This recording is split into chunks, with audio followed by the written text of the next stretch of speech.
தினகரன் என்கிற அந்த மன்னர் தான் தத்தெடுத்து கொண்ட மகனான சந்திரவதனனுக்கு முடிசூட்டி வைக்கிறார். சந்திரவதனன் அந்த நாட்டினுடைய மன்னராகிறார். இப்போ தினகரன் என்கிற அந்த மன்னனுக்கு மூப்படைகிறது. அந்த மன்னனுக்கு 7.5 சனி பிடிக்கிறது.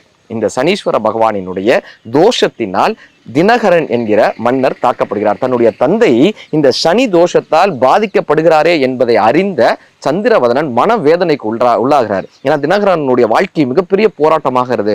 உடல் ரீதியாக மன ரீதியாக தன்னுடைய தந்தை சோர்வடைந்து இருப்பதை மகனான சந்திரவதனால் பார்க்க முடியல. தன்னை தத்தெடுத்து கொண்ட தந்தை, இந்த நாட்டிற்கே தன்னை முடிசூட்டி மன்னனாக்கி அழகு பார்த்த அந்த தந்தை சனி தோஷத்தால் போராடுகிறாரே என்று சனீஸ்வர பகவானை மனமுருக வேண்டுகிறார். இந்த சந்திரவதனன் மனமுருக சனீஸ்வர பகவானை வேண்ட இவர் முன்னால் சனீஸ்வர பகவான் சுயம்பு மூர்த்தியாக காட்சி தருகிறார். சந்திரவதனனுக்கு சுயம்பு மூர்த்தியாக காட்சி தந்து என்ன வரம் வேண்டும் என்று கேட்கும் போது சந்திரவதனன் கேட்ட வரம்